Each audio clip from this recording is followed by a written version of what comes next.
pushing daisies. One need not be a chamber to be haunted. Emily Dickinson. It was well into August by the time that she noticed the rose bushes breaking ground. The bloodroot perfectly complemented the morning glories and baby's breadths that adorned the back row of the garden. Most of the lot was only interned after last year's late frost. Dawn's abattoir diffused as the early morning shadows withdrew into themselves. Radiations of yellow light spilled upon the standing blooms of its namesake, then traveling along the crawling ivy that ascended only just this season. From here, in the safety of her car, she could see a spider's web caught upon the greenery. The sun's rays evaporated the last traces of dew, drawing the liquid in. The unified scene stood in stark contrast to the ditch that ran down the entire eastern edge of the property. Peering at the clock, she let out a gasp. 4. She was supposed to be at work and had lost track of time. 20 minutes had seemingly vanished. She began to panic. Though, doing the math in her head, realized that if she left now, she would make it in time. Jessica Floyd, Jessie to her friends, took a deep breath and gazed upon the garden and her home. Where, after all those years of being locked away, she had found herself again. Lighting a cigarette, she looked from the flowers to the ditch and to the 15 months' worth of memories and backed out of the driveway. There was a moving truck in front of the neighboring trailer. A man with a goatee and ponytail jumped out. Thinking back to her own first day of moving into the trailer court, she couldn't blame him for not noticing her. She had been beyond stressed. Dale was letting his dog Puma out. The canine was giving its owner hell as usual. Puma abhorred to be put on that damn. Jessie abhorred chains as well, especially hers. He waved, and she gave him a smile. Approaching the exit to the park, she hit her blinker. Turning right onto Lake Drive, Jessie immediately had to pull over as 2 police cruisers came past with sirens blaring. As they went by, the wake shook Jessie's own vehicle from side to side. When they made their descent around the opposite bend, she chucked her smoke out the window. Taking a breath, she focused on putting the car into motion. Slowly exhaling, she pulled out onto Lake Drive and departed onto Highway 162. Reflected in her rearview mirror, loomed the ominous landscape. She lit another smoke as she came up to the lights. Her mind started to drift. As she peered at a curious patch of cumuli, she wondered as to why she had so much anxiety today. Things in her life seemed to have calmed down in the last few months. Including Kevin. Even he moved on, and any of Tessa's people seemed to have long since stopped caring what had happened. It wasn't hard for her to feel a victim in it all now. The courts and papers had clearly told the opinions of everyone else. There was only that and the sentence. "Whoa," she said. Changing the subject in her mind, she cracked the window and turned the air conditioning down. The shock from the change and the resulting anxiety that followed had ceased months ago. Her drive said that she just needed time to adjust, and he was mostly right. Now, a year later, and the mania was returning. She could feel it. Ever since she went to Monica's friend Carol's house. Monica, her girlfriend, had the clever idea for her friend Julie, who could give prophecy, to read Jessie's palm. This woman, Julie, knew a great deal about her life without so much as even speaking a word to her yet. She just gave her that strange half-smile that she seemed to wear out. With the oracles, insights into matters, she had thus also given her some private advice. Julie had, in the process, inadvertently kicked open the cabinet door, and in effect, releasing a veritable army of skeletons. When she first moved in, she had been anxious like she was now. Yet, after all this time of doing good, here she was, having issues again. All the unease and dread seemed to have stoked emotions and feelings that she had thought were long since dead. However, Julie told her that in order to gain these revelations, they required her to confront her demons and face her past, which she had always had a way of running away from. She put the issue as far from her mind as she could get it. Being able to block things out and turn them off was an excellent trait, her mother used to tell her. Other things, not so much. A car from behind her honked, signaling for her to go. As the traffic became more congested, it wasn't long before she was letting a propane truck that was blocked in out in front of her. The song that had been playing on the radio came to an abrupt halt and the news came on. "Hey guys, Doug Chambers here. Rain. Rain is in the forecast for the next 3 days. It should be an internment that to rival even the Great Deluge. It's time to get out there and enjoy the day." She changed the channel amid glitches and Tesla coils that sounded across the airwaves. News at the hour. A sober man spoke, Rain is coming to the Metro East for a bout of showers. Residents are being warned to prepare for the worst. A woman's body was found at the old Lock and Dam today. This comes after last week's grim discovery of another body that was only found 20 feet away. The authorities in Madison County are saying the two incidents are unrelated. Here's what Police Chief Pike had to say about the situation. She could discern many voices and flash bulbs popping with much shuffling going about. "Go ahead," said Chief Pike to what sounded like a press conference full of reporters. "Chief, is it true that the bodies are connected? We believe both victims are from isolated incidents." "Chief, so, was this the work of a serial killer? We're not jumping to any conclusions." "That is all." Voices erupted in the background once again. She reached over to turn the radio off as she approached the next set of lights. Jessie thought, police sirens, rain, killing, that being enough to make her turn right back around, but she didn't. Without warning, the big truck turned right. Jessie narrowly avoided crashing into him. However, hidden from view was another vehicle that was going too slow. Seeing that she could go, she hit her blinker and passed them. As soon as she was entering her client's part of town, a thunderclap cracked the sky with a flash. Her foot slammed into the gas pedal, jolting her nerves to where she almost slammed into a minivan. As if nature were casting a spell on the soil, an eerie quiet followed. The sky became a dark shadow of decay and a fisher's net drew itself like a veil over its cyclopean eye. Having arrived with 2 minutes to spare, she made it to the elevator. Salvador's Aunt Rose was there, waiting for her. "Is everything okay?" Jessie asked. "Yes, he's fine. He's just been sitting in his room watching it snow again. He hasn't honestly made a peep in days." "Okay, I'll see you at 2 then," she said as she sauntered past, but realized that Aunt Rose was already down the hall, boarding the elevator. 2. Once Jessica had gotten inside the flat, she called for Salvador.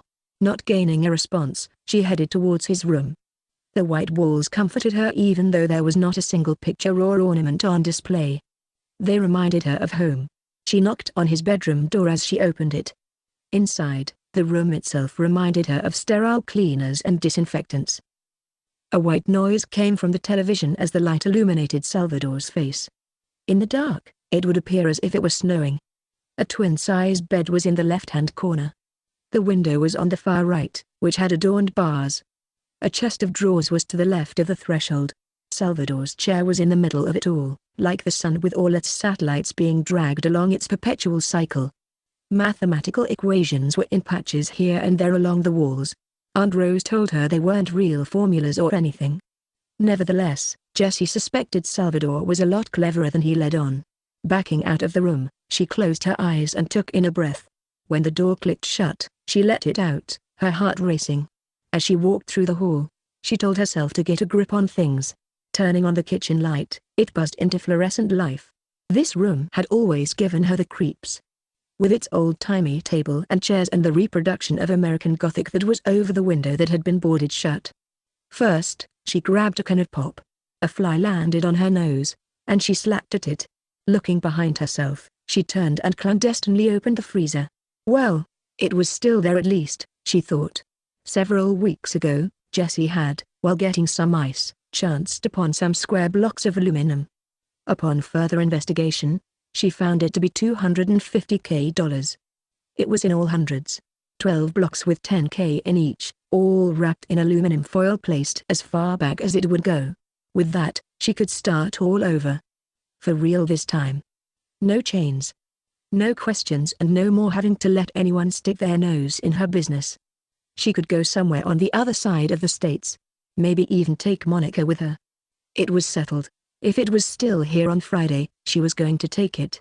Salvador's mother had most likely left it there when she died 9 months ago. A week before Jessie had started. Upon closing the fridge, she was confronted with her patient's creeping form. "Hey buddy. What are you doing?" Salvador was a severely impaired patient. He was 35 years old and had been this way for all of them. He didn't cause any problems. Except, he enjoyed frightening people, but their own insecurities may play a part in the latter's realizations. This wasn't one of those times. "Hey," Jessie said. "What are you doing in here?" He wore the perfect poker face as he stared forward. His left eye began darting back and forth. He began taking big giant breaths, as if he were working up to some impending doom. "Sal, I'm going to need you to calm down. You're frightening me." A light tempest sprang to manifest in the far corner just out of frame. Jessie, sensing the presence, couldn't look in that direction, which was blocking the exit to the living room. All at once, a creaking issued from the house, as if it were amidst a storm. A fierce howling followed. The two just stared at each other in abject terror, confused by the reality of it all. The shadows were pushing into each other as she gazed into Salvador's eyes. They continued to dance back and forth, causing her to become drowsy. At first, what she had taken as Salvador losing attention, she now realized, was him peering behind her. She noticed he had been humming, and by this point, his face contorted into a knot. Suddenly, the trash can upended itself with a loud crash, and one of the cabinet doors flew open. Boom. The freezer slammed shut behind her and she cried out. As soon as she did so, it seemed as if everything was normal again. Jessica felt like she had just woken up and involuntarily yawned. Salvador, watching her, did so as well. "Ha, ha," he was laughing. "Not funny, wise guy." A second later, he was trying to give her a hug. After she embraced him, she took him to his room. Glancing out his window, she saw it was sprinkling. At first Salvador seemed afraid. He had that innocent yet terrified expression that he tended to wear, but then settled into something that resembled contentment. It began to storm. Shortly thereafter, Jessie, seeing that Sal had fallen asleep and wasn't stirring from the sounds beyond the walls any longer, stole out of the room and shut the door. Going from the hallway into the living room, she sat in the big comfy chair. The white walls gave the room an institutional-like feel. The picture window shone a grey sky. There was the faint scent of incense, like long-ago nights carried off by the winds of time. As she sat there, staring outside, she felt as if she were in a daze. Her head was so heavy that she allowed her chin to rest for a moment. Heavy smoke filled her head and she struggled to part from its fogginess. Soon she was contemplating the sound that her shoes made when she was placed upon the ground. She closed her eyes to accommodate the gloom. Opening them, she quickly realized that if she were to bend down was a keyhole projecting the room's barely perceptible illumination through. Maybe she could see into it. She got down on her haunches and peered through. She had to blink twice to focus. Able to tell that this wasn't just another dark room, for there was a little light from the moon coming through the window. Its beams shone upon the figure's back and shoulders that haunted the chamber within. After watching for a bit, Jessie had the overwhelming need to see what they were doing inside. As if those were magic thoughts, the occupant inside stopped and turned around. It wasn't a man at all. Jessie took a breath and swallowed down her fear. In a flash, she knew who this person was. She knew them all too well. It was Abigail. Something not unlike terror flooded her emotions. She got very warm with panic and was afraid. Noticing that she was holding her shoes, she instinctively looked down. She was standing on something that was tickling her foot. It was a snake. Jessie entered the room, ready to run as soon as she could. All she had to do to get back out was undo the chain lock. The door screeched open, and she left it slightly ajar. It closed with an echo that rang like church bells. It clanked onto the wooden frame, but she didn't see. She turned back around to keep one eye on the person inside. As the moonbeams fell upon her terrible frame, she just sat there with her back against the wall. Her ochre skin exuded a dank phosphorescence of dread. Her face and head resembled a rotten, grotesque thing. She had long since pulled her hair out and bloody scabs were in patches on her scalp. Her deformed lips had scabs from where she had either cut or chewed them away in sickening sections. A yellow slime dripped from the obscenity's dry and cracked surface. This was all just a prelude to her eyes, which were set within her skull to appear observant and curious. Sometimes, when asked a question, she would answer with the character of a woman who was only distracted or detached instead of the creature that she was. The hue that embodied her essence was an eerie azure. Jessie's dream switched to the many long hours she had spent with Abigail. The woman would lay all crooked, Julian would say, with her mouth slack, slobber and whatnot else dripping forth all over the place. She would stare and remain silent all day long. Sometimes, she seemed not to even blink. Just that blank stare. She was across from Jessie now, peering at her through the silky blackness. Her eyes glowed with a deep pulse, like seeing someone pull a drag off a cigarette in the dark. In a flash, Abigail was up off the bed and on her. Jessie, holding the mad woman at bay, barely managed to keep her vicious teeth and raking claws to stop, but she was too strong. She inched her face closer to Jessie's. Long cords of saliva baptized her with madness. Sweat beaded up on her forehead. The perfume of anxiety. More spittle arched from the screaming feral thing, this time, burning her where it made contact. Smoke came out of her mouth in streams of vapor. Abigail released her hold upon Jessie and plopped onto the ground, her knees popping with a sickening crack. She knelt like that for a couple of minutes when she whispered something. Jessie was crying and gathering her belongings when she turned, and Abigail rushed her again. The force caused her to slam against the wall. The decrepit witch put her mouth to Jessie's ear. "Sluck, Ace. What? Lick your face." Everything switched to a slow glitch and stopped. Jessica was breathing hard between them, panting. "What? I want to lick your tears." With that, Abigail scraped her teeth across Jessie's scalp to get a bite off the skull. To her, it was not unlike ribs. The worst was the sound it made. On the other side of consciousness, Aunt Rose had already come in and was now trying to rouse the sleeping nurse. "Mrs. Floyd? Mrs. Floyd? Weren't you listening to me?" "Yes. I can hear you," she answered. Aunt Rose leaned back up. "Huh?" Jessie didn't answer, she just excused herself. After using the restroom, she came out and grabbed her bags, and Aunt Rose was waiting for her in the foyer. Jessie walked past her, thinking that she was going to make it out unperturbed. She reached for the door handle. "Mrs. Floyd?" "Yes, Aunt Rose? See you Friday?" "Yes," she said, peering down at her phone, scrolling through messages. To Jessie, the very act of being too busy for farewells was her only defiance. The door clicked shut behind her when she left. As she was going down the stairs, Jessica felt as if 100 eyes were on her. Watching her every step. Judging her every action. Coming outside to the street, she let out a squeal as it began to sprinkle again. When she got settled inside, she grabbed her smokes and fired one up. As soon as she exhaled, the windows fogged up. As if specters were trying to bring themselves over the vast abyss. She rolled the windows back down a crack, the tormented ones escaping.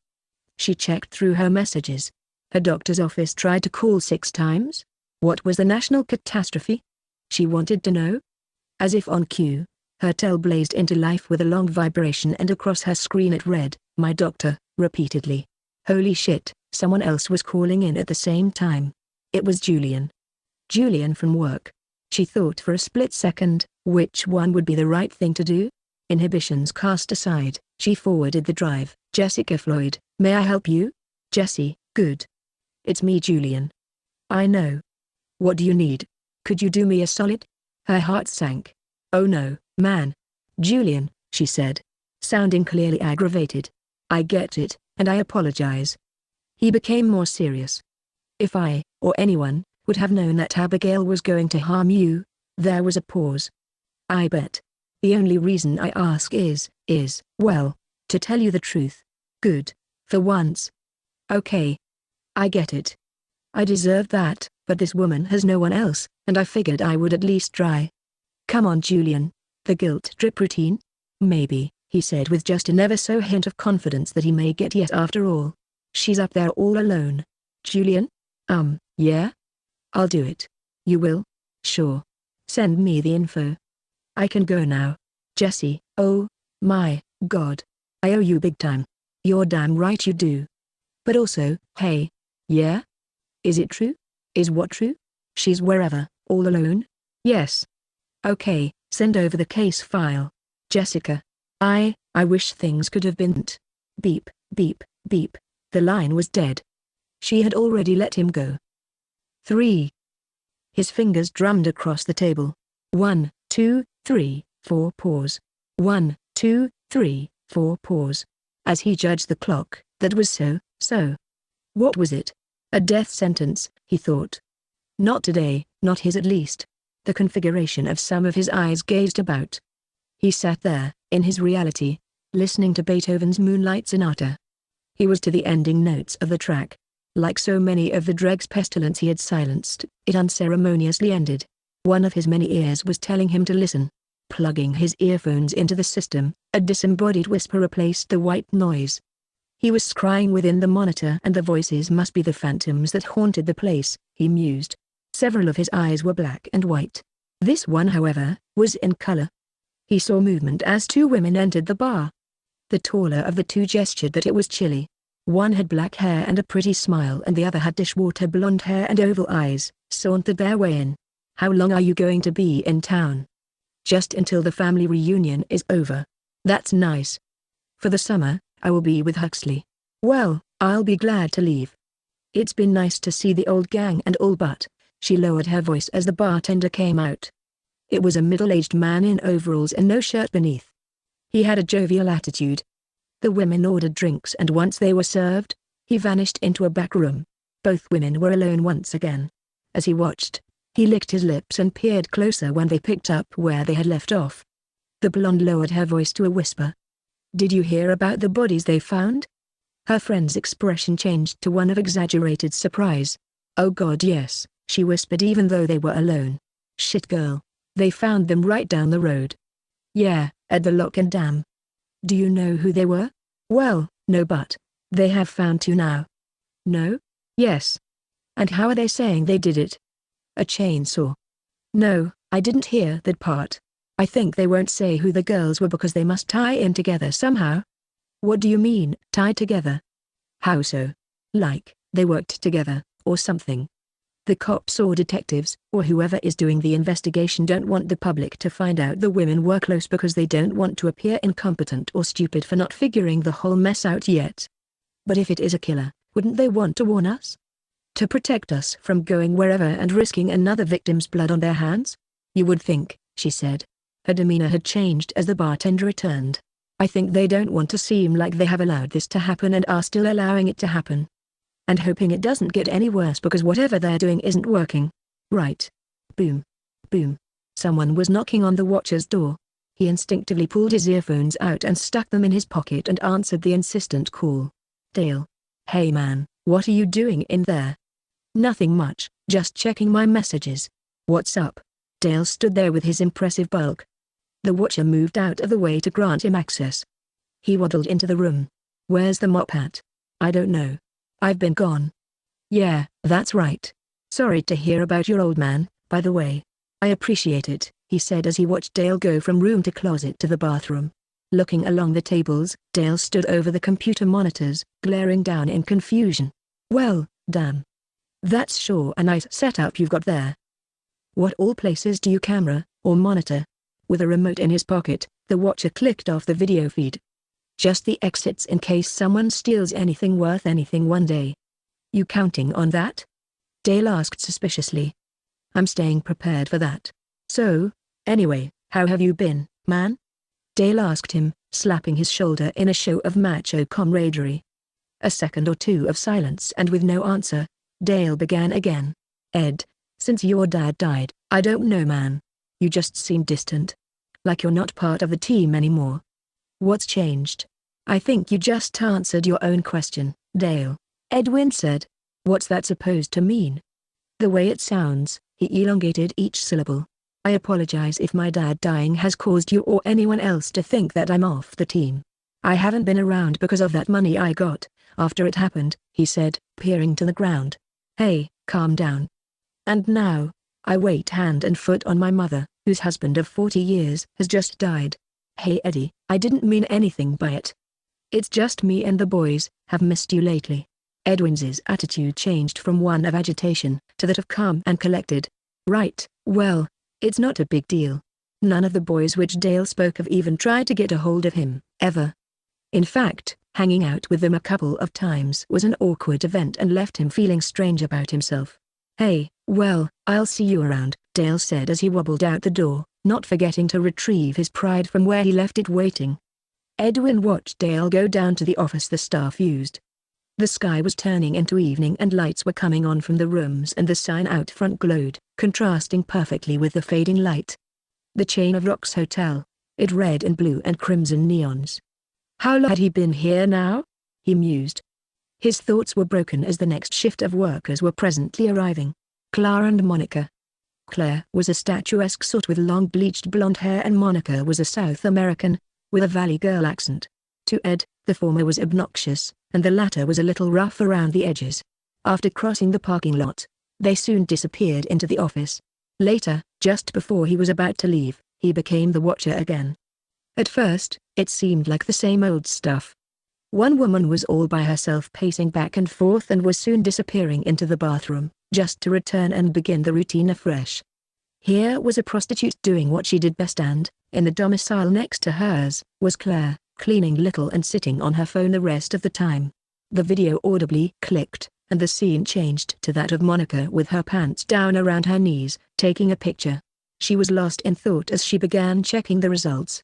After a couple of unfruitful attempts, she turned round and took one from over her shoulder.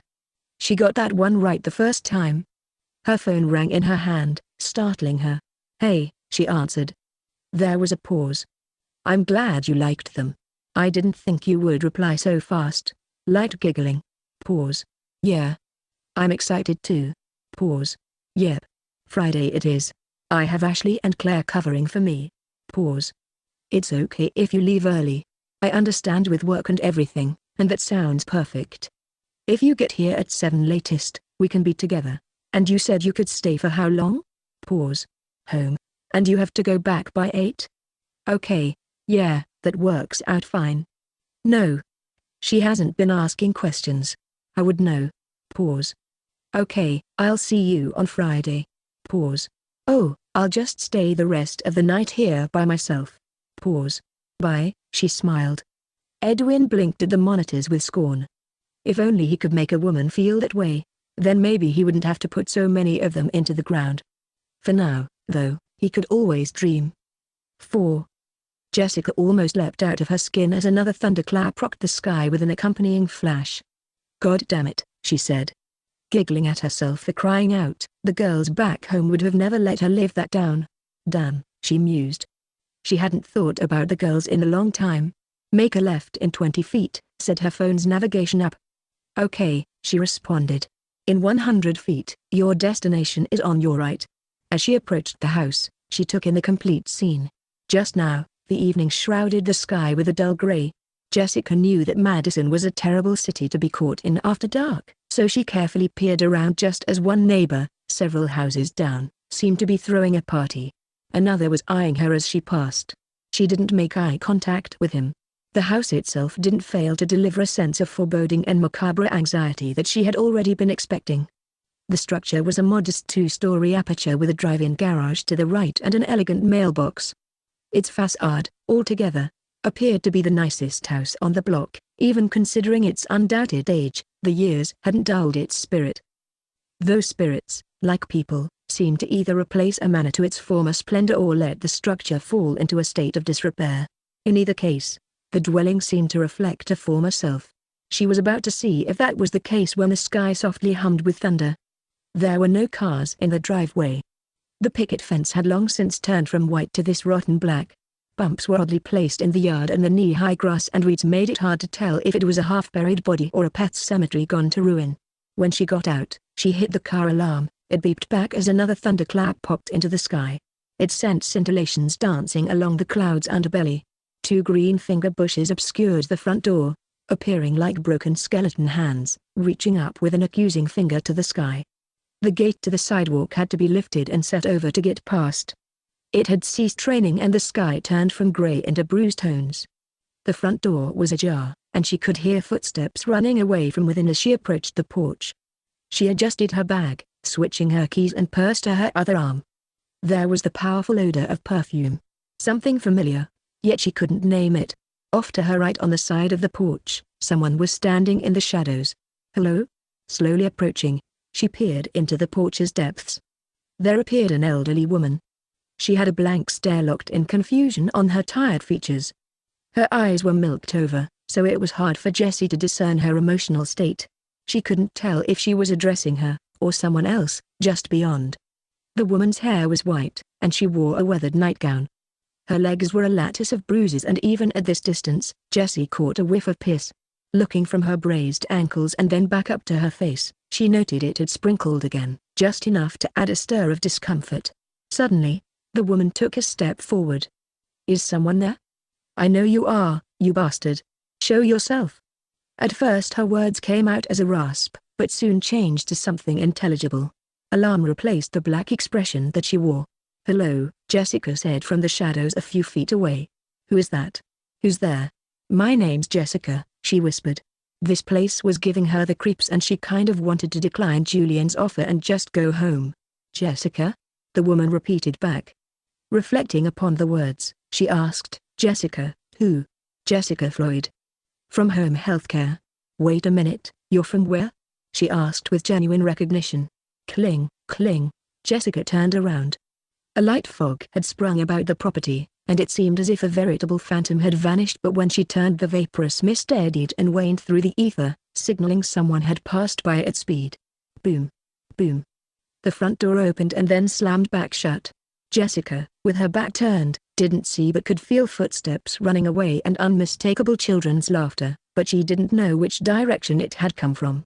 Off further down the street, there was that same voyeur who had been watching earlier. He was out again, just staring towards her. Turning back to the door, there were no lights on within. She was a bit intimidated. Fuck this. She was going to call Julian and ask him what was up with this lady, and that's when she reached absent-mindedly for her phone, but it was gone. Panic seizing her, she looked down dazedly and saw that it had vanished. Fuck. Her keys were gone as well. It was as if the few moments that she had been there had been a complete nightmare. Noting the woman was humming, her expression changed as her voice became one continuous rising tune. "The kids. Kids are inside. They should be out here with us," she said with that same blank stare. "The kids. Where did the kids go?" Jessie asked. The woman's eyes changed yet again. This time, they were a mix of panic and anxiety. "Go get the children." There were voices coming from, she saw, that front room. "Go get the children," she prompted. As Jessie turned, she bit back the fear that was making her feel dizzy. Reaching into her pockets, she remembered that her stuff was gone. She nuzzled the door open or crack. "Hello?" she asked into the gloom. "I'm coming in." Stepping past the threshold, the floorboards creaked on her way in. "Hello? I just need my keys and phone and I'll leave." Ha, ha, ha, she saw something dart from one room to the next. Her eyes hadn't quite adjusted yet, so instead of going in blind pursuit, she just peered into the darkness and blindly felt her way along the wall. She could now make shapes. This was a living room of sorts, she reasoned. They scattered heavy pieces of furniture all about. There was a hallway up to the right and what looked to Jessie like another room. Presumably, a kitchen or dining room that was tucked away. Boom. Something had fallen in one of the adjacent rooms. However, this one was an opaque black, the same back in the direction from which she had come. Her vision, adjusting to its inky environment, allowed her to advance into a deserted foyer as she continued feeling for the light switch. Finding it, she flicked it back and forth. Nothing happened. The storm must have knocked the power out. Thunder crashed outside and Jessie could see the flash through the drawn blinds. She saw that the culprit was in the closet. When the lightning struck again, she saw movement. She didn't know what to do. Julian and his crew had never prepared her for something like this. Just like with Abigail. Cling, cling. Her keys were being jostled around.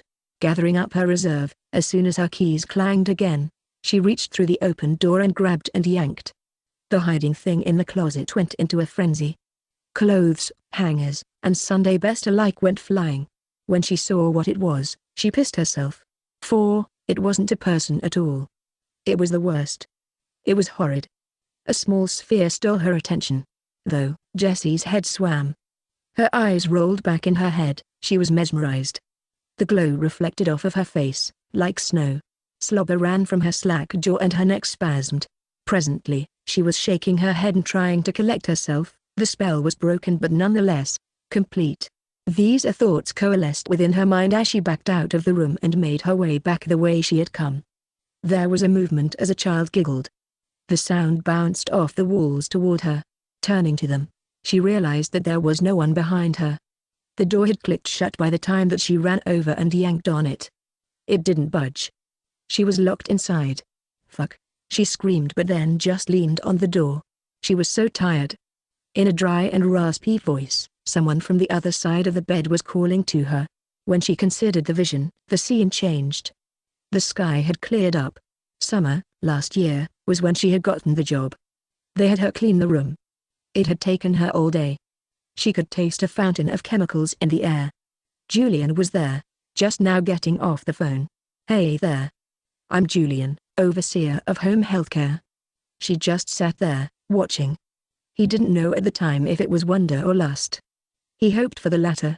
"Well, ma'am, aren't you going to introduce yourself?" "Yeah, He cut her off. "It's Jessica." "I know. I bet you're wondering how I have an extra set of eyes and ears." "I didn't know that you did." "Well, no. I don't technically. But someone here does. Come here. Jessica, I have someone I want you to meet. Follow me." They made a circuit of the entire floor.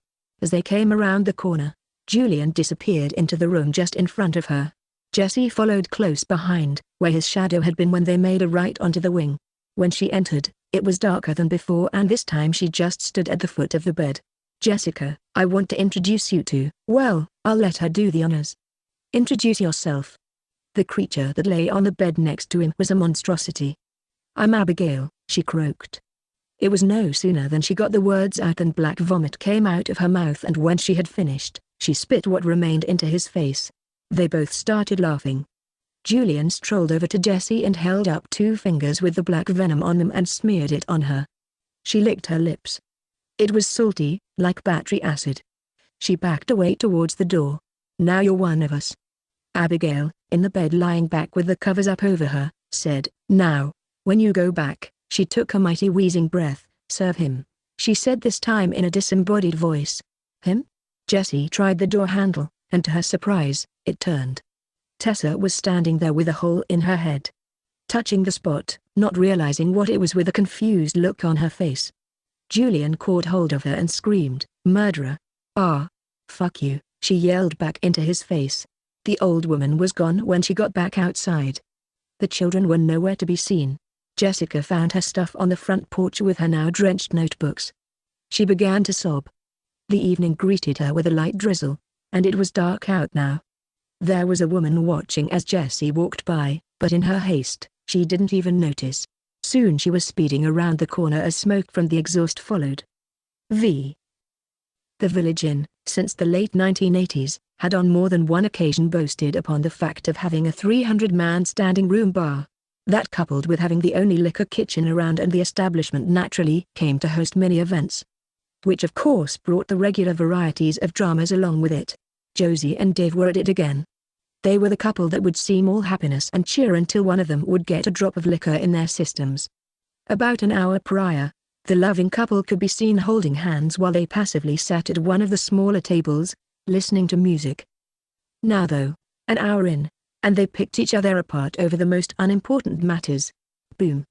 The front door that led to the parking lot flew open, and here came Josie out, all tears and anger. A moment later, Dave followed. "Where are you going?" "Away from you." "Josie, you get back here." She turned to go, but in so doing, almost stepped into a diesel instead. The big truck's wake of air almost knocked her from her feet. Dave watched, shaking his head as he stomped back in, slamming the door. Josie was bent down, retrieving all the stuff that had fallen out of her massive purse. Boom. The door flew open again when another couple, this one who was getting along great, came out. Josie finished gathering up her things as the woman walked up to her while her companion jogged across to the other side of the parking lot to get their vehicle. "You okay, hun? I saw what happened." "Yeah, I'll be fine. I'm going to find my spare key and take the car over to Obelisk." "Oh, Carol's place?" "Yep. That should be fun." "Yeah, any place has got to be better than here." "Hey, I'm not trying to cause any problems or anything, but I saw Dave talking to Miranda." Both women stopped talking as lights flashed over them and a massive truck come into the parking lot. Directly behind that one came the second woman's companion. "I've got to run, chick. I'll see you around." "Yep," she said as the woman got in and the driver revved up his engine and peeled out. Now what was she going to do? She thought.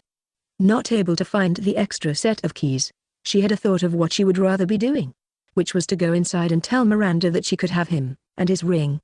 In the darkened lot, lights flashed upon her again. Covering her eyes, the driver quickly switched them off. "Hey, need a ride?" With her being so inebriated and it so dark out, she sheepishly approached the passenger side to get a better look. "Hey," she said to the driver, who was pale and had on small wire-rimmed glasses. He appeared clean and the cab of the truck smelled like aftershave. "What's up? I do need a ride. Could you take me over to Oakmont?" she asked, waving over and down.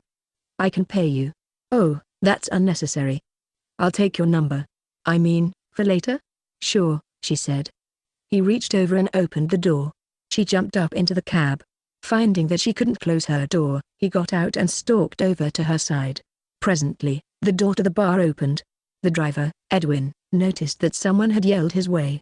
"Where the fuck are you sneaking off to?" It was her boyfriend. "You and Miranda can both kiss my ass," she yelled at Dave, but inadvertently most of it went into Edwin's face. "Stay here," he said as he slammed her door and in effect, locking her inside. He nonchalantly walked to the back of the truck and started rummaging through his things. "And you? Who the fuck are you?" the drunk man asked as he drew near to Edwin.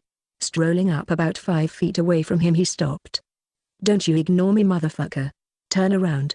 He waited another second and pushed him. Gravel was malevolently thrown around, seemingly by its own accord. As soon as he turned, Dave realized his error. White-hot pressure met his advance. They looked to be just talking by anyone who chose right then to pass by. Edwin rammed the hunting knife at first from his groin and then he pulled up to his sternum with a jerk. Dave tried to scream, but the fierce heat had cut his call short and all that came out was a wet gurgling sound. But soon, as they were both thinking that he had no more words in him, the watcher twisted the knife back and forth. More gravel was thrown about this way and that. The woman tried her door and couldn't get it to open. Ever so quietly, Ed whispered into his ear. Much too low to be heard. Pulling the knife back out with no little effort, Dave's still conscious body dropped. Clump. The truck door was being forcefully pushed from inside the truck in Josie's vain attempt to get to her mate.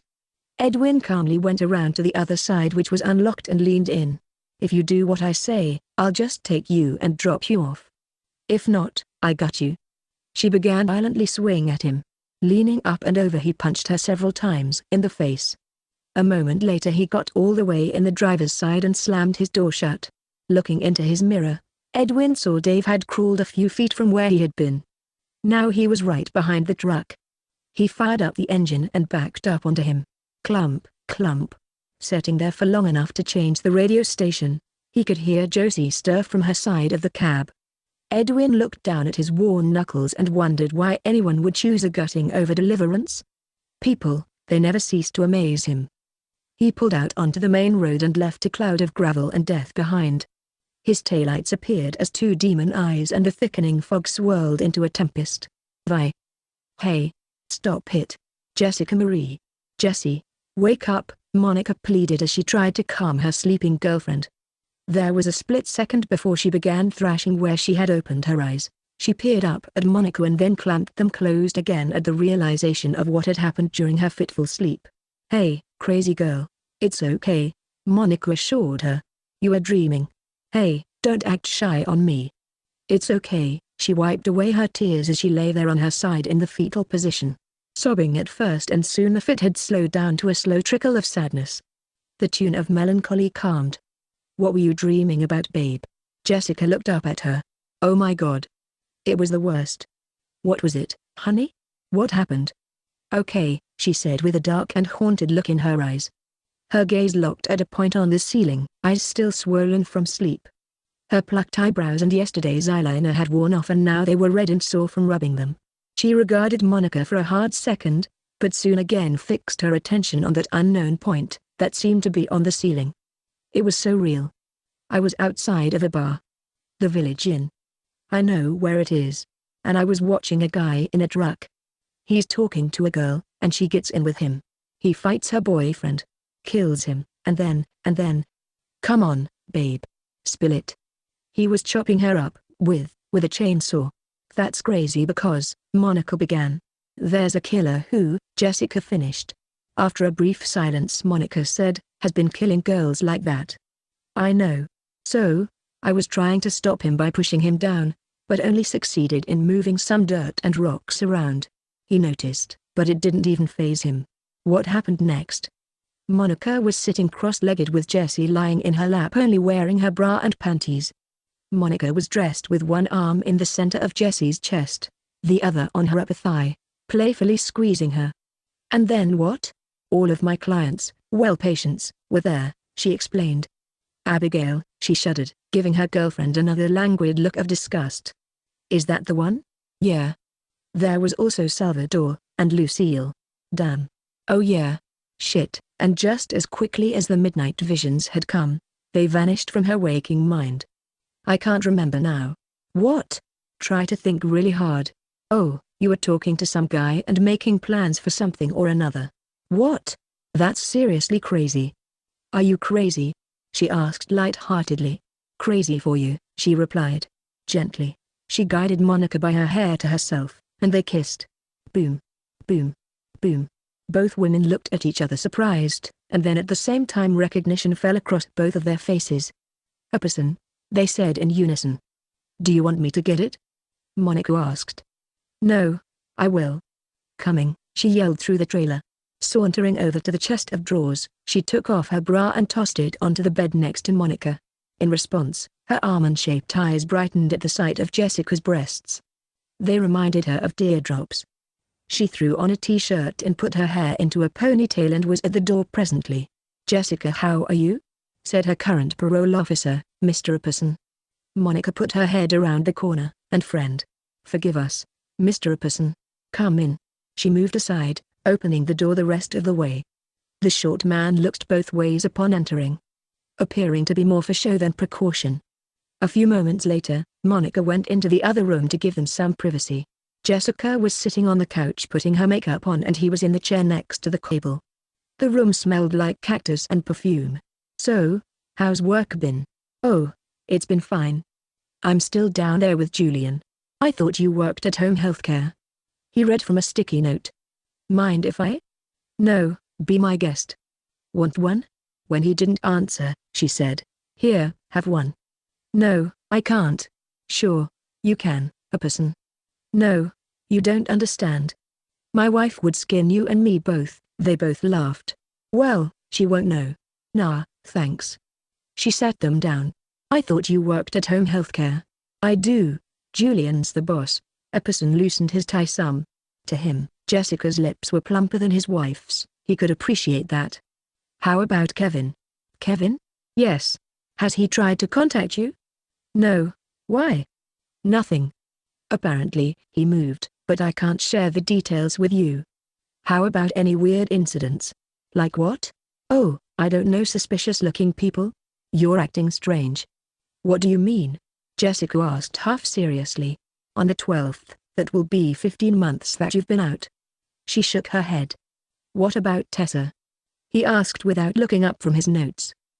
Has any of her side tried to contact you since you've been out? No. Not at all. She had the look of a woman who had put her past behind her and had moved on with her life.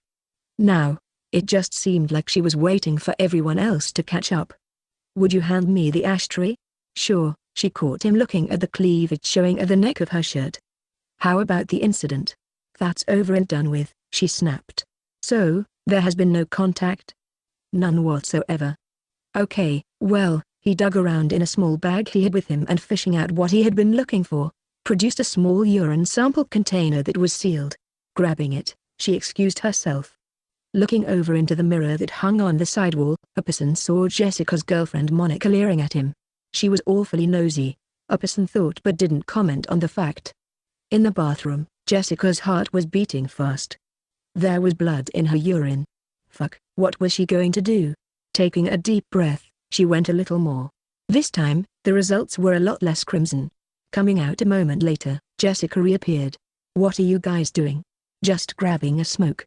But you don't smoke. I am now, she said and butted it, half smoldering in the ashtray. Standing, Apperson took the cup and put it into his bag and for the next 10 minutes told her he would see her in 2 months. It was sunny when she let him out onto the porch. I like your flowers. Thanks, she said, noticing the neighbor through his window. He was setting up an entertainment system. She saw him see her, but when he noticed, he still played to have not. She wondered who he was. Waving goodbye to Mr. Apperson, she went back inside. Babe, aren't you late for work? Monica asked. What, trying to get rid of me? Silly, she said, leaning in to kiss her. Hold that thought. She ran off to the bathroom. Shortly thereafter, and not hearing any movement, Monica knocked on the door to check on her. Hey babe, you doing okay? Yeah, she said from the floor. I'm going to run these tickets over to my mom and Gus's. I thought you did that the day before yesterday. Nope. That was something different, babe. Give me a kiss. Oh, it's okay. I'll only be gone for a couple of hours. Next, she was watching Monica riding away on her motorcycle. Gazing over at the neighbor, he was backing out of the driveway. He wouldn't make eye contact with her. Sometimes, or most times, she mused, she just didn't know what to make of it all. Her phone blared from her hand, bringing her from her revelry. Checking the number, it read, Dr. Wasserman's office. She answered with a cheerful attitude. Though, what it would become was anything but comforting. 7. The thing was talking to him. It wanted him to feed it. It was calling him.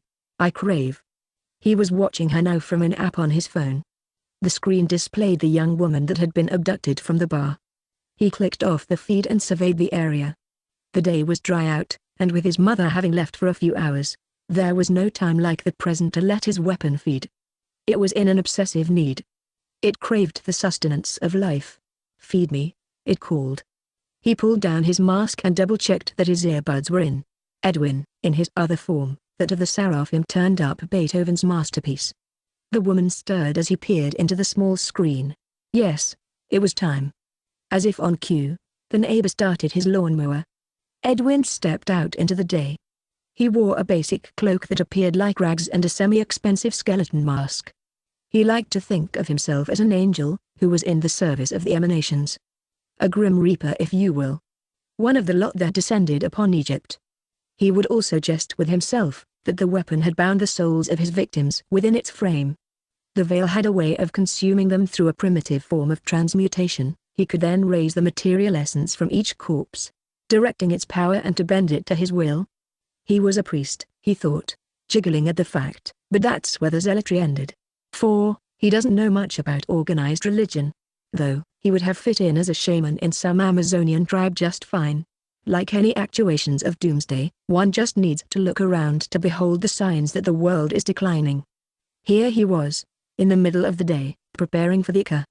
The woman, being in a much smaller and older house that sat next to the one he currently occupied, was mere seconds away from revelation. He was ready to be her guide. He would be the means for a much bigger end. Inside the dwelling where she was, there was a window on either end of the door. There was also a window off to the left which had an air conditioning unit held taut. The room didn't have any ornaments, just an ominous feeling when regarding the simple aesthetic was for Edwin. As soon as he heard the old man's lawnmower, he stuck the key into the lock and stepped back. And as soon as he heard the old man's lawnmower, he pulled his own cord, which ignited the engine. "Rah-rah-rah-rah-rah-rah-rah," it roared into life. He unlocked the door and shut it behind himself. Josie didn't seem frightened or anything. She only got up off the floor. He could tell that she had been drinking. As he noticed this, she seemed to have realized the gravity of the situation herself. She darted towards the window with the air conditioner, but her balance was off, and she stumbled. Trying to pull the unit out, it didn't work, so she tried to work at the paneling sides. Though, that was also to no avail, so she attempted to kick it in, screaming bloody madness every second of the way. He leaned over and touched her calf with the chainsaw. It tore in as blood flew in an arch along the front of his mask to the ceiling. His weapon ripped into the meat and reorganized the flesh. She cried out again. She backtracked to the door and, sobbing, began banging on it. Then, hobbling over to the other window and much too late, realized her mistake. There was nowhere else for her to run, so she tried to rip the lock off. For her vain attempts, she had bent back several of her fingernails. "Ah," she cried out again. With the climax of the scene being performed to his ears, he held up the machine and stuck it in between her shoulder blades. "Yug," she lay down in the fetal position to die as he pulled it out and then chopped it into an arm. He left the chainsaw in her head until it was smoking. It sputtered from a deflection of gas which he took for it being full. Now, he felt alive. With a mighty roar of his own, he pulled out his earphones and dissected his suit that he wore. Next, flipping Josie over, he lurked over his prize. However, this being his favorite part, he soon bound her spirit to himself, and they were forever united in sickness and in death. Beneath the floorboards, the soil which now held the blood of Josie and the life-giving DNA of Edwin returns to whence it had come. Underneath the house, there lies a fissure that runs the length of the property that goes all the way to the driveway. The driveway that Bruce is now passing up. was along the route that he took from seeing his girl. It was the drive home that always seemed like the longest for him. He had gotten word that tomorrow they could be together, even if it was only for a couple of hours. It was better than nothing. That was the plan anyway. Though, pleasantries aside, this job proved to be the strangest so far, after all the compromising situations that had been presented. Bruce was a private investigator. Out here on the outskirts of town, he was reminded of his sister and of all the things that they had wanted to do when they both got older. Smiling, he drove past an old burned-out bar. He could relate to it. That same sister, Tessa, was her name. Bruce knew all too well that these were toxic thoughts, but he couldn't very well bring his personal life to the table without this memory. That's not what he got into it for. He made a right turn into his new neighborhood. Dale and Kathy were out. He looked to be bringing Puma in. He felt for the beast. Like it, he too was a lonely dog, he mused to himself. It was a sort of obsession with him anymore. Those rolling hills of events that his life had led all the way until today. He pulled into his driveway. The neighbors weren't home, or so it appeared. Good. 8. The next morning, someone was beating on the door, waking Jessica from her slumbers. However, the caller's insistent banging had only served to put her into a foul mood. When she opened the door, there were two closely resembling females that had on similar dresses, both clutching Bibles. "Hello there," one of the two said, and then the other continued. "We have a question for you. Have you opened your body and soul up to the Savior? The righteous one? Which Savior do you mean? The Son? The one that they call the bastard?" "Bastard? She speaks of our husband," the other said as she showed her ring finger, which sported a twisted blade of grass. "That's cute. Tell me, girls, what has this righteous bastard done for you? Besides, stick his hand up your skirt and tell you what to do?" she asked. Looking from one girl to the other, they both hadn't met her gaze. The second girl stared at Jessica with admiration as she closed her eyes and smiled, feeling the sun's warmth on her face. Such innocence. "I'll be right back." When she returned, only one girl remained, and she was in tears. "My sister says that you shouldn't have said that, and that the Father himself is going to smite you." When Jessie got close enough, she grabbed the girl by her wrist and brought her close. Looking down at her, the youth was clearly uncomfortable. "Do not be frightened, and least of all, don't give in to the spoilings of passion. Here," she said, putting the object she had retrieved into the girl's hand and closed them within her own. She looked directly into her eyes. "You take this, and you make your own destiny. Do you understand me?" Shaking her head, "Do what must be done. You are your own god. Until then, just coast. You get all that?" "Yeah," she said. Jessica could see her sister waving now. It was time to go. An image of the nailed ghost seemed to manifest everywhere these days. Too bad revelations were, in most cases, wasted upon the weak. "Do you know what to do now?" "Yes, but what about you, sister? Do you have the rot in your heart like she said? The sickness? It's a black certainty, but not here," she said, pointing at her chest. "It's here now." This time she pointed to her gut. "How long until it's over, for good?" Her attention was somewhere else. "Not even a year." "Goodbye, sister." "Yes. Run along now," she whispered as the girl jogged off, making a trail of dust. Her sister, gaining her attention, had a rude awakening just around the bend. Oh, how Jessica would have paid anything, just to see her face when she showed her and all the others the surprise. The neighbor's car was gone now. Monica was still not home yet. She could hear Puma a few properties back in the fields, giving Kelly's dog Montavious a good thrashing. Going back inside and glancing over at the clock, she saw she was 10 minutes late for work. She panicked. Instead of freaking out, though, she just got all her stuff together and left. She drove over the speed limit all the way there, none perturbed. When she came around the corner of the flat, Aunt Rose was waiting at the top of the landing.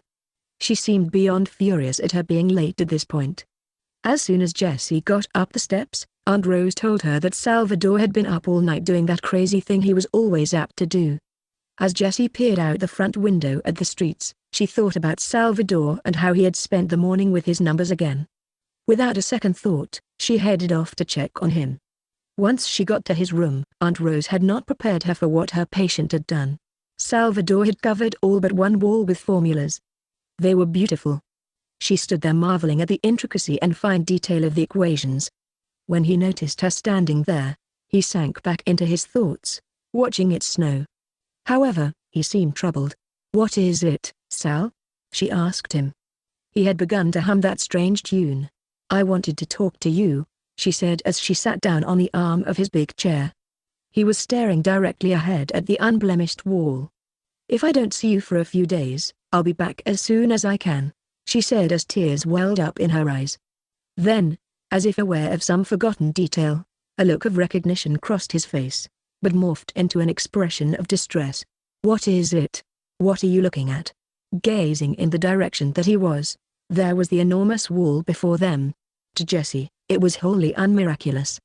The room was lit as if to glow, from the blinds only being cracked and the static television that seemed to reflect upon this blank wall casting back onto their collected faces. She wondered why he had left this front wall unmarked. She also wondered that if Salvador had been this way his whole life, then how did he even learn numbers? Aunt Rose said they weren't even that, just scribbles. She got up and inspected the wall to the left. As she drew nearer, she thought, wouldn't it be a curious thing if she could walk right into the plaster? Loosely entertaining these fantasies, she peered forward and thereupon the mystery began to unravel. Did she see it? Or was her chance lost? It was just one little thing. One misplaced dot. Really just a black point. Investigating further, she soon noticed that there were pockmarks present all over the surface of the untouched wall. Now that she looked at it, something wasn't right. The creeping sound of an impending menace ready to strike seemed to be coming up behind her, but she knew this wasn't the case. It was Sal. He was becoming disjointed, continuing his macabre humming. Stepping back, she considered the entire scene, just to make sure she wasn't missing anything. First, she stepped out of Salvador's way. When she looked this time at the wall, there it was. But what was it exactly? One thing it undoubtedly was, that being a vision. It was a place, or a person. She sat back down, and her head swam. Sal giggled, and she knew that he would be happy because she had gotten out of his view of the dot. In a flash, she knew that by standing in front of it, it had caused him to become discontented. She sat there and stared, thinking about it all. Her eyes glazed over and without warning she was slowly borne aloft and levitated. A sphere manifested before her, and she became mesmerized. Salvador began to smile. Jessica couldn't remember too much of what happened over the next hour, just that her mind, seeming to go into autopilot, had led her into the kitchen where she had gotten the money from the freezer and deposited it into her big bag. The one that she always carried around, and to make things easier, she sat by the front door. Everything from then on was like a dream that upon waking, she would have been glad to have forgotten. Jessica's body and mind coalesced into a trance that consumed her until she left the day. Sometime a little after 2, Aunt Rose came in and before Jessica left, the older woman asked if she was all right. When she admitted that she wasn't feeling too good. Just the day before she had gotten some terrible news, and that no, she didn't want to talk about it. Leaving, she headed to Lucille's, dreading every second that drew her nearer. 9. Okay, that sounds good, Monica said from the bedroom of the Chain of Rocks Hotel. She slipped from one piece of lingerie into another that she bought just for tonight. She heard the hallway's main door open, and having left a key card for Claire to give him when he got there, her heart seemed to skip a beat. As she gazed into her reflection, she silently approved of her appearance and threw on a blue robe that she had from the last reunion. This all being topped off with a pair of fishnet stockings. It was dark inside except for one lamp that was on the far end of the bed, illuminating the in-between spots of the domicile's ether. She left the bathroom's nightlight on. This is how she liked it when both of their stars seemed to align. She had, with a somewhat preternatural sense that was unknown to her, uncannily felt that he was here. The light from the device that controlled the locks on the doors blinked from red to green. Click. The door opened as it stroked the carpet and withdrew inwards to let the man pass. As he came into the room, he stood in front of the big framed picture of roses, studying her figure. The art decor reminding him of past visits to other debaucheries. Staying as far back as he could get and knowing his business, he played the shadows to full effect. Do it, he said. Okay, as per request. She put her hand down to her sex and rubbed back and forth. Oh, she moaned. Her back arched as she let out a sound of pleasure. She was already wet for him with desire, and he couldn't resist her seductions any longer. Tonight, once again, he would break his commitment to the dark. The light that spilled over him was in a translucent sheen that contrasted evenly within the muted tones. Suspended there, he took her into his embrace. Their tongues, going around and again in and then back out, into any which way that they could enter or extricate. Soon, both had expulsions of lust and were themselves enamored with the dark afterglow that these nocturnal wanderings always seemed to induce. Later, a lapse occurred, and Monica had looked for her phone but not finding it on the bedside table, had gotten up to grab her bag. He watched her figure become a mass of forms, all playing in concert. His phone from on the nightstand sang a song of urgency. "I'll only be a moment." He scrambled out of bed and walked into the bathroom. Edwin's eye that was in there watching, switched to camera 2, or now eye number 2.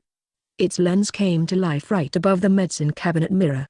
Edwin wasn't so much as spying as Monica's lover pissed, as he was trying to listen to what the man was saying.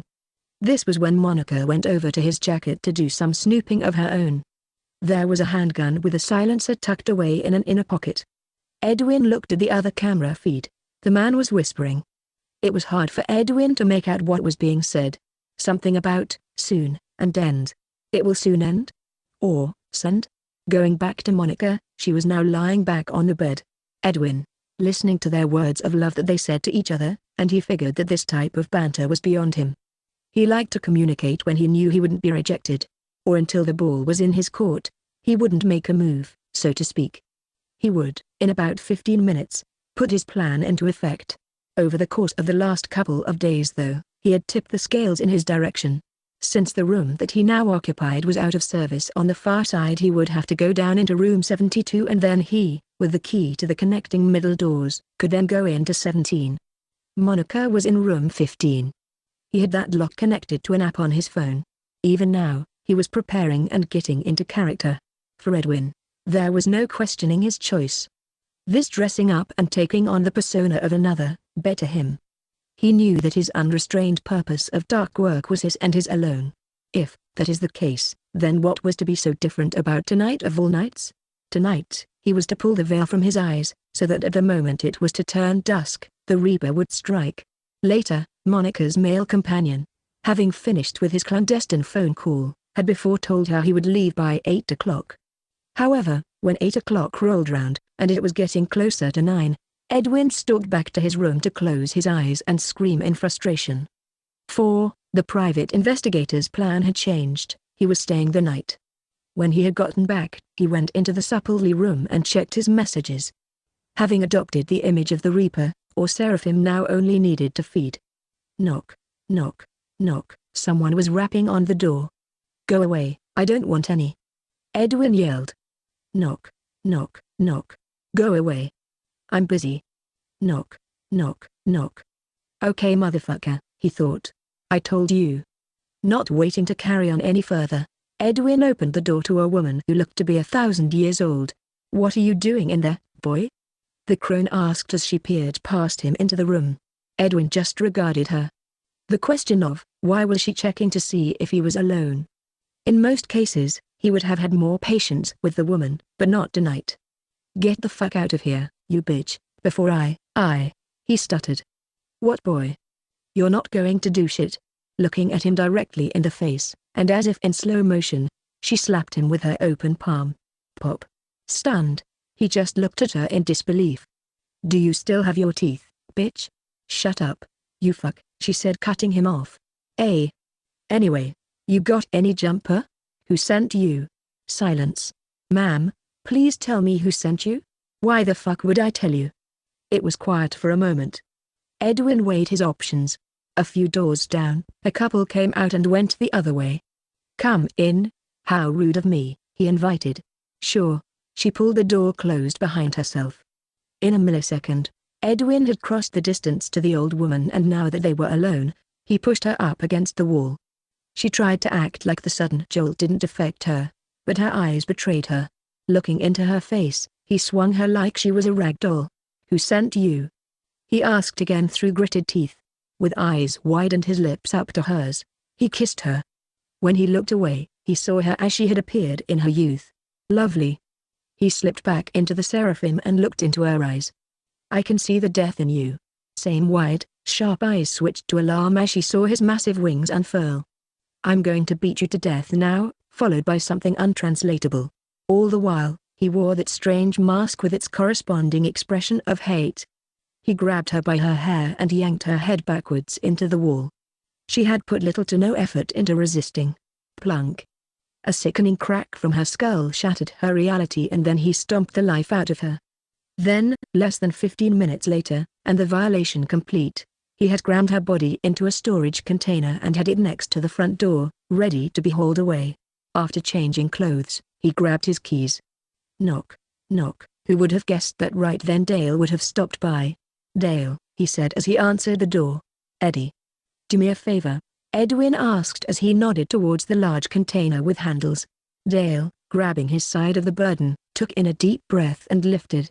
On their way out, Edwin locked the door behind them.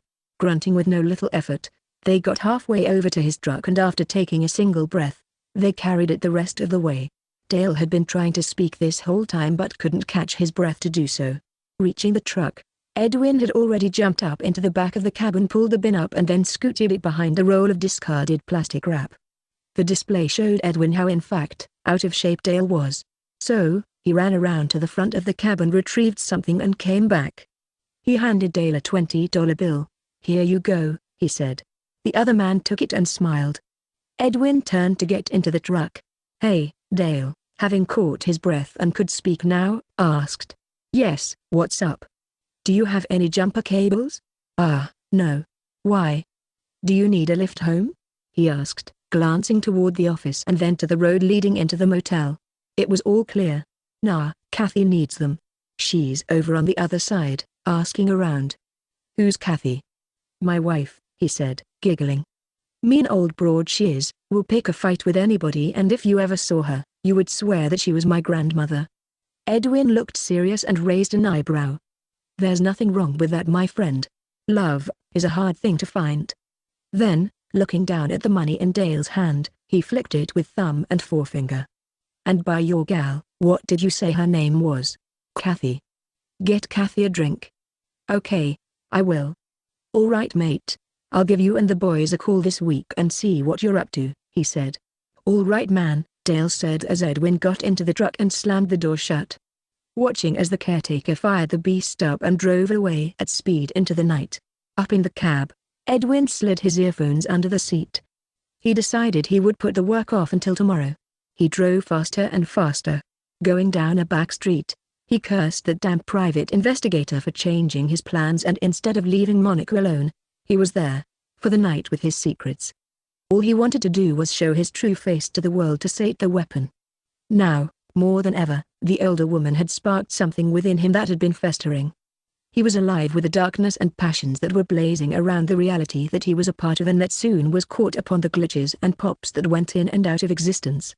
He went sliding around a corner, his frustration burning as he was speeding through the back streets. After skidding through a stop sign, he headed deeper into the city. His true face would soon be revealed, and then, he would be free. It only took Jessica 20 minutes to make it from Salvador's to Lucille's. After the events from 3 days before, she didn't know what to think. After a good night's rest, coupled with her medication going through her system, she knew that today would be better. Pulling up across the street from her patient's house, she parked under a bit of sun. Today the house didn't seem to present her with such ominous forebodings as before. Trying to get the key that Julian had given her, she went in. The first thing she did was open all the shutters and blinds. All at once, she realized what this place reminded her of. It looked like someone's house who was on vacation. This is what their home would appear like, with the sheets and all the drapery that was upon every piece of furniture. Layers of acclimated dust covered all. Jessica had discovered Lucille in the dining room, and today she appeared to be doing rather well. For one, she talked to her, though her speech was unintelligible. This morning Jessica had gotten Lucille's tests back from the week before. They were fine, but they gave the older woman antibiotics for a urinary tract infection. Symptoms such as those mixed with her condition produced hallucinations. Her mind seemed to hiccup on that word. Results. That was a funny word. Very defining. It was a word that Jessica didn't want to think about right now. She sat on the sofa and pushed it from her mind, hoping against hope that it would go away. She turned the television on. Lucille seemed to like that. It was at this point that Jessica had fallen asleep, and this is also when Lucille's daughter Mary Beth had come in trailing her 3 little rug rats behind. She willed herself to set up but was too far gone to come back at present. After the company had left and it was quiet once again, Jessica fell deeper into sleep. At first, there was just darkness, and then she remembered walking up to the door that night and gazing through the cut glass. In a flash, the scene had changed. It was still Lucille's, but now everything was different. Gloomier. She got up and went and opened the front door. A vortex then appeared in the distance. Around her the world was not unlike our own, but with strange properties that were turned upon themselves. The tempest was still far away in the distance. The surrounding air reminded her of summers past but felt like a chilly spring or a humid autumn. Swoosh, swoosh. The vortex was now a full-blown tornado. Fog had sprung up close to her own feet. Across the street, there was that same neighbor. He had binoculars on now. Nosy bastard, she whispered under her breath. He was just looking at her from several houses down. Suddenly, her stomach gurgled from the scent that had drifted in of cooking meat. Who would cook in this weather? She mused. The scene once again began melting away as chemicals turned into bubbles. Next, there appeared the figure of a woman. She knew who it was. This one who had brought forth the hauntings to begin with. It was Tessa, and why not? Why wouldn't it be? There were many reasons, but all of them Jessie had forgotten. Living it and breathing it all day in and day out, is what she had become, what the world had fine-tuned her for. There was a single bullet hole in the dead woman's forehead. She bent over double and black vomit expelled out of not only her mouth but the former as well. The hole that even Kevin had pointed at, saying she made. Though, nevertheless, she knew it wasn't her that put a gun to her ex's girlfriend's head and pulled the trigger, even if he thought it was. When her husband Kevin's abuses upon her had gotten worse, she finally left one day with all that she could carry. Her mind was reeling, spinning upon the memories. Everything warped to mid-linear glitches of reality. Destiny, like its companion fate, always lurking on the paths of the righteous and wicked alike. However, it picks not favorites, nor does it choose sides. She awoke. As Jessica sat up and looked around, she realized she was still at Lucille's. The fog must have followed her out of the dream. Getting up, what she had first took for fog, she now saw, was smoke, and it was everywhere. Going into the kitchen, she peeked into the oven. There was a smoldering thing inside on the rack. Pulling it out, she went in search of Lucille. "Oh no," Jessica said as she walked into the foyer and gazed out of the big picture window. It was too dark to discern anything beyond a few lights from the other houses. The tempest had seemingly vanished with her dream. Standing at the front door, she wondered what to do. Lucille's daughter Mary Beth had left her 3 small children there. "Lucille, how long is she supposed to be gone?" she asked. No response. Jessie could tell that the kids were not as menacing as they looked. They watched television with their grandmother, and after an hour she called Julian. "So, what am I supposed to do? I can't in good conscience just leave them here. I get off in 30 minutes. What am I supposed to do? Look, if she hasn't come back by then, call me." "Okay, cool. Thanks Julian, I got to go." She's actually pulling up now. As soon as she heard the front door open and close, Maribeth came in. She had a cigarette burning that was hanging out of the side of her mouth, natural red hair, cargo pants and a wife beater on that was a dirty orange. She smelled like an Indian summer and her eyes were brown. "Thanks for watching them, Mrs.," she said as she began to get the smallest of the 3 children ready to go. "No problem, but didn't you have 4 kids?" "Yeah. Why?" "No reason," she said as she double-counted them. "Mama's got to go to the bathroom and then we are going to go bye-bye." Shouts and cheers erupted from the little ones, and only after what had seemed like an eternity, Maribeth re-emerged from the bathroom. When she did so, to Jessie, she seemed a damn near different person altogether. Swaying through the room, she all but yanked the middle one from her arms. All the while fixing her with that ugly stare. "Come on," she said to the others. They followed their mother's orders. She got into the car and waited. Jessica reached the room that Lucille was in. She was okay, so she went to use the restroom herself. What she found inside was the reason for Maribeth's actions. Oh, no, she thought of the children. What if there was an accident and something happened that she could have otherwise prevented? Jessica ran over and grabbed her keys and purse. As she did so, the light illuminated the aluminum foil that the money was in. Subsequently, she stopped and asked herself, why would she care enough about some kids that she didn't even know to follow them, but knowingly take from one that she cared for? Though, she was also realistic enough to know that she didn't have time to ponder these things. She heard Maribeth's car fire up and the spell was broken. A minute later, Jessie had already got in her car and had whipped it around at the corner and pursued the inebriated woman. Coming up to the lights, she was careful to stay a little back. She hit her blinker and went with traffic as it turned green, keeping a close eye on her quarry. Maribeth was taking a left off of the main road. Jessica followed. There were only 3.5 near accidents on the way to their destination that involved a car and 2 trucks. Albeit, the worst was when she had nearly taken out a woman that was walking on the side of the road. The other was just as climatic. When switching lanes, she had pulled in front of a passing van.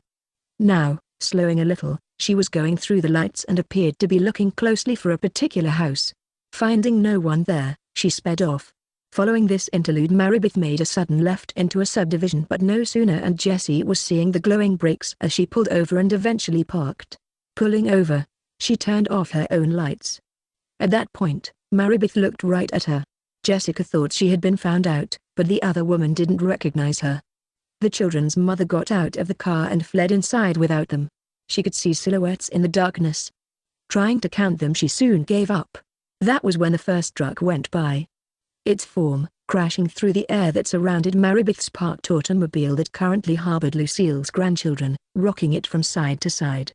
The small occupants moved around within. Right then the oldest one's face appeared out of the window on the driver's side. Then, lights from around the bend arched toward them. The eldest's eyes became bulbous as the massive engine came careening past. The child impulsively reached over and locked the mechanism on the door. Swoosh, moved the big truck, and in the next moment, he was gone. She couldn't see the toddler that had been standing in the seat anymore. Jessica didn't know if he had fallen down or what. It was too dark to know for sure. Lights appeared once again. That's also when the driver's side opened. The eldest got out by backing down and then jumped the last few inches onto the pavement, directly in the path of the oncoming vehicle. As if in slow motion, the vehicle came crashing through. Swoosh. The end is held at bay for just a little longer, spinning along, like the hands on a clock, or a blade of a saw. The door was closed, and Jessie was gone. All violent once again. Jessica had made it across the street in just enough time to scoop the little one up, and luckily for her, her hood had caught on the handle of the car door, effectively pulling it closed behind her. If not, the vehicle would have surely suffered irreparable damage. That was a close one, she told him as he reached for her nose ring. She gasped as she exited through the passenger door and was suddenly face to face with Maribeth, standing there like a demented mannequin. Why did you leave them out here? Something terrible could have happened. Give her to me. Maribeth's companions loomed from the shadows by the trees. Handing the child back, Jessie turned to go and without warning was clipped head-on by a passing truck. Thwap. When she hit the ground, Maribeth just looked on, shocked. She had only meant to tell her to go back home. Glancing around, there were about 7 of them now. The driver of the big truck jumped out. For all intents and purposes, he seemed mortified at the accident himself. "Oh Lord," he said. Edwin nodded to the man standing beside Maribeth. "Is anybody going to call an ambulance? I swear, she jumped right out in front of me. I mean, you saw it, right mister?" Then looking to Maribeth, "You saw, right?" She nodded but didn't look back up. Then, peering around, he saw these people didn't want any attention drawn to them. It was silent except for the older child who was struggling to make his way over to the latent woman. "Well, I'll take it from here," he said when no one replied. The congregation just watched. The seraphim searched Jessica's unconscious body. First, he went through her pockets, turning up nothing. All at once, while feeling around her body, he found the car keys that were still clutched in her hand. "Here you go," he said as he handed them to the child. He took them to his mother. Shortly thereafter, he deposited her body into the cab and then got in and fired the beast up. The diesel roared into life, rumbling. It began to rhythmically chug. As he was changing gear to drive off, the red-haired woman with the wild eyes summoned him. "Hey," Maribeth yelled. "Yeah? What are you going to do with her?" "Take her somewhere." He took a breath, to better suit her needs. She stepped away and tapped the truck's door twice, not lifting her eyes until he had driven away. The end.